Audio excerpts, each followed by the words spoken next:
Good morning and welcome. And as the campaign heats up in Karnataka, the BJP's fiery Hindutva mascot Yogi Adityanath is also on his way to Karnataka. He's going to be addressing. Here he is in an exclusive interview with India Today's managing editor Rahul Kanwar.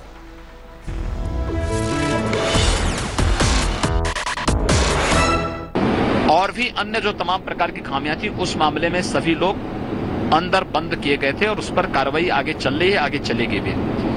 हम लोगों ने इस बार 32 लाख से अधिक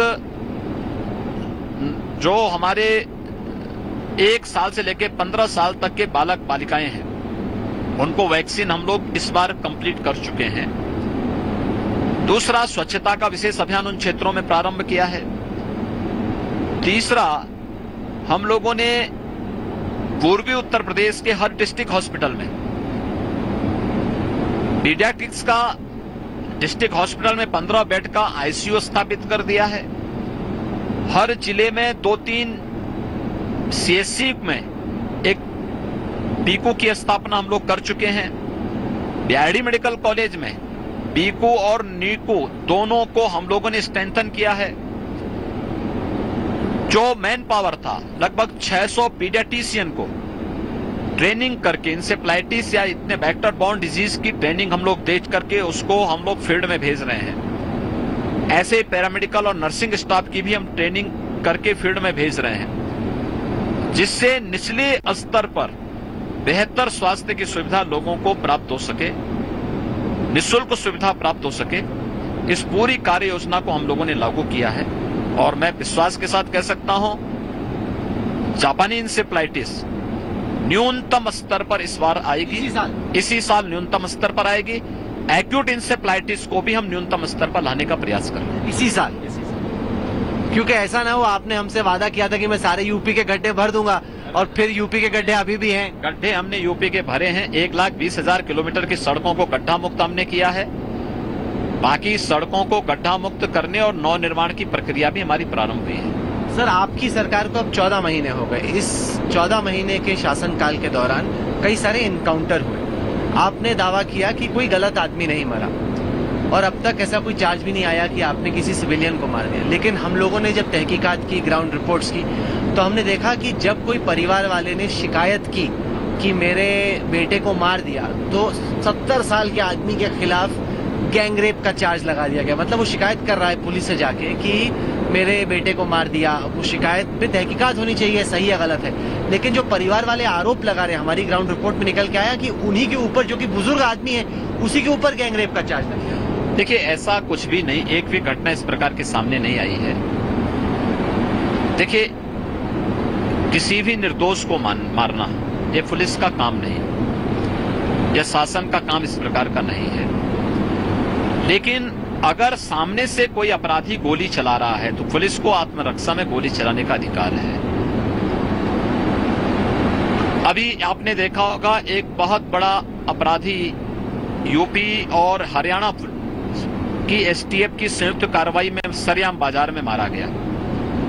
लगभग 4 घंटे मुठभेड़ चली और उस सरेआम वह एक बड़े उद्योगपति का अपहरण करने के उद्देश्य से आया था। पुलिस को जानकारी मिली, उसके बाद दोनों पुलिस, आपके यूपी और हरियाणा की पुलिस की संयुक्त कार्रवाई में वो मारा भी गया।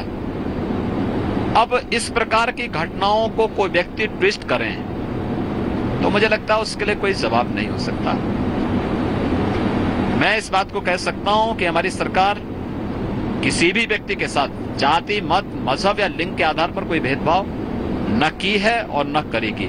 लेकिन हाँ, हर व्यक्ति को सुरक्षा की गारंटी भी देगी और हर व्यक्ति को सुरक्षा के साथ साथ विकास के साथ जोड़ने का कार्य भी करेंगे। अरुण पुरी जी, आपसे अगला सवाल करें। योगी जी, आपने कभी सोचा नहीं था कि आप मुख्यमंत्री बनेंगे और आपने कोई इतनी बड़ी शासन कभी चलाई नहीं, मिनिस्टर बने नहीं, तो आप जब मुख्यमंत्री बने तो आप में क्या सोच थी कि मैं ये इतना बड़ा स्टेट को मैनेज कर लूंगा, कैसे करूंगा और आपने क्या सीखा इस मैनेजमेंट में? क्या सीखा आपने जो इतनी बड़ी स्टेट को चलाने के लिए?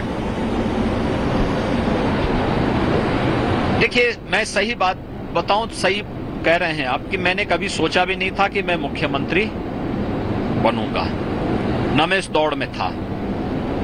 लेकिन मैं आभारी हूं आदरणीय प्रधानमंत्री जी का, आदरणीय राष्ट्रीय अध्यक्ष का, जिन्होंने मुझ पर विश्वास किया और उत्तर प्रदेश जैसे देश के सबसे बड़े राज्य का यानी 23 करोड़ की आबादी का दायित्व मेरे ऊपर सौंपा। उस जो मेरे ऊपर एक जवाबदेही है उसका ईमानदारी पूर्वक निर्वहन करना, 23 करोड़ जनता के हितों को संरक्षण करना, विकास और सुशासन के साथ उनको जोड़ना, इसके लिए मुझे लगता है परिश्रम और पुरुषार्थ का कोई दूसरा विकल्प नहीं हो सकता है।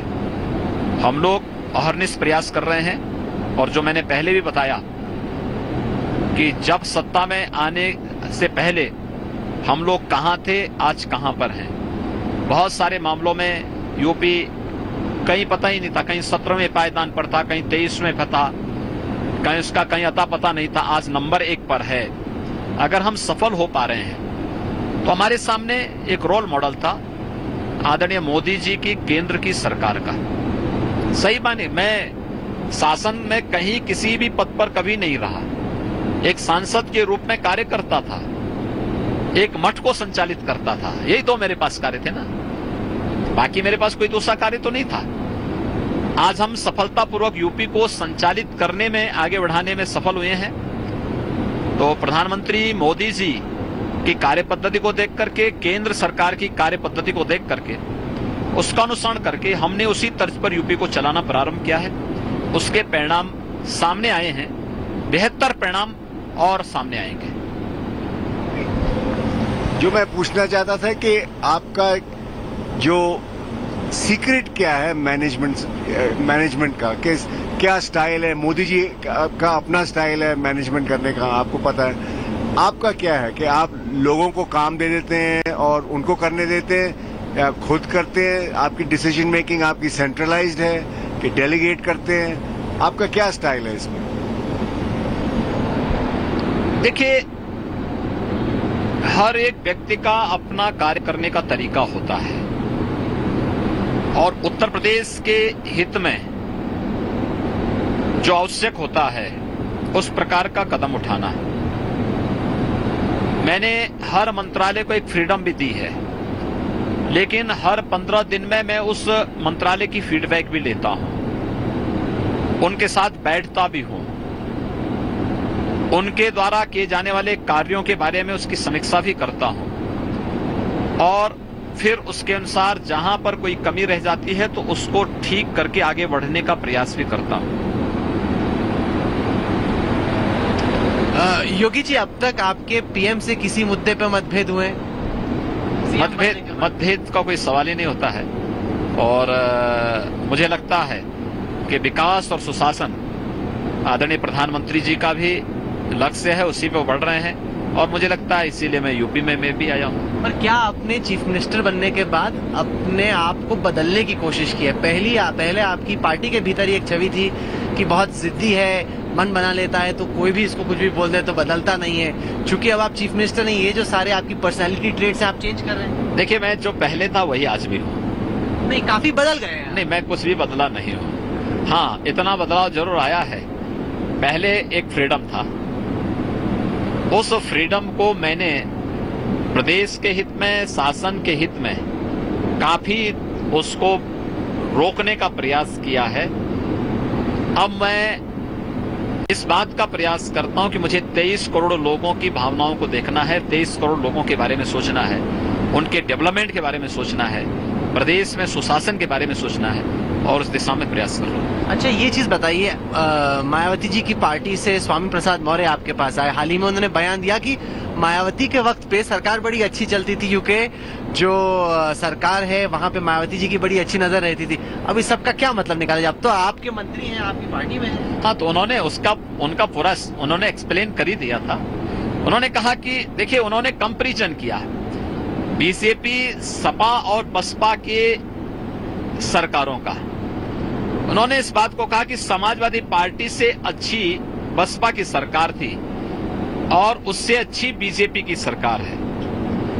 अंतर यही है कि मायावती जी की सरकार में भ्रष्टाचार था, वे स्वयं भ्रष्टाचार में लिप्त थी, लेकिन इस समय योगी जी की सरकार में भ्रष्टाचार नहीं है।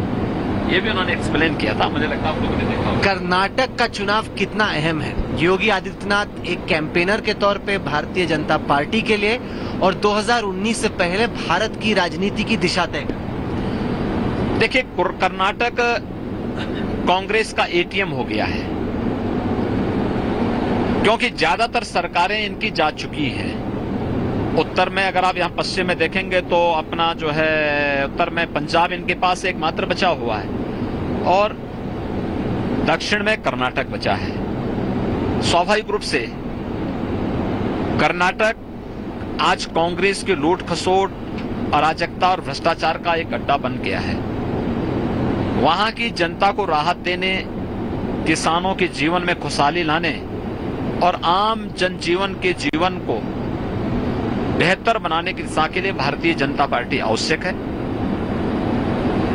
मुझे लगता है कि भारतीय जनता पार्टी आज जिन मुद्दों को लेकर के चुनाव में आई है वे कर्नाटक के व्यापक हित में है, देश के व्यापक हित में है। इसलिए कर्नाटक की जनता भारतीय जनता पार्टी का समर्थन करेगी, कोई संदेह। आप मुझे बताइए, आप बार बार कह रहे हैं कि कांग्रेस भ्रष्ट है, लेकिन जिस आदमी को भ्रष्टाचार के आरोप के चलते अपनी चीफ मिनिस्टर के तौर पे स्टेप डाउन करना पड़ा, वो आपके चीफ मिनिस्टरियल कैंडिडेट हैं। रेड्डी ब्रदर्स को आपने 8 टिकटें दी हैं। चीफ मिनिस्टर कह रहे हैं कि उनकी मदद से 15 सीटें जीतने की उम्मीद है।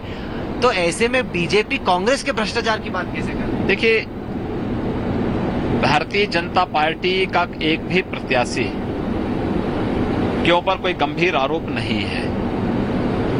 सर, उनके रिश्तेदार कन्विक्टेड हैं। कर्नाटक की सबसे ऐसी करप्ट फैमिली है, वो आपने भाई को टिकट दे दी या सगे रिश्तेदार को, उससे क्या बात? देखिए, जिस व्यक्ति के ऊपर आरोप है वह व्यक्ति भारतीय जनता पार्टी का प्रत्याशी नहीं है, ना भारतीय जनता पार्टी का नेता है। पर प्रचार तो कर रहा है। दूसरा, जहां तक येदियुरप्पा जी की बात है, भारतीय जनता पार्टी के वरिष्ठ नेता हैं, उन पे आरोप लगे थे, वे सत्ता से हटे थे।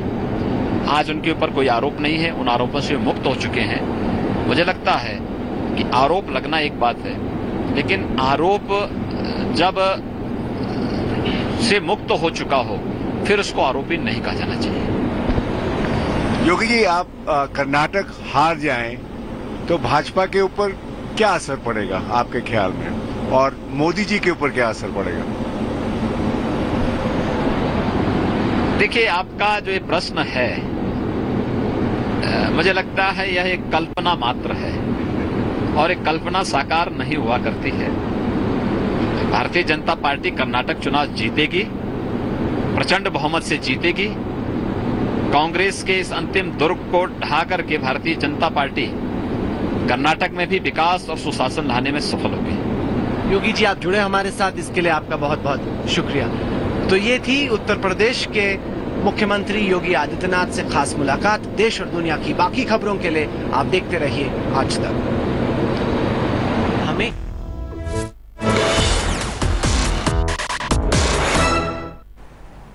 Okay, so that was an exclusive interview there with the Chief Minister of Uttar Pradesh, Yogi Adityanath, speaking on a host of issues and also talking about the prospects of the BJP in the Karnataka. But this is an important day today. It's going to be a clash of titans in Karnataka. You have the Prime Minister, you have Yogi Adityanath himself, who's on his way to Karnataka. He's going to be addressing several rallies. We're going to keep a close watch on, the Prime Minister, who's all set to launch the third leg of campaigning in Karnataka. It's been a very aggressive campaign, and we're going to get you all the latest updates and news in just a bit. Thanks for watching the video. For more such news and updates, please like, share and subscribe to India Today. Also check out our other great videos from our channel. We know you would love to.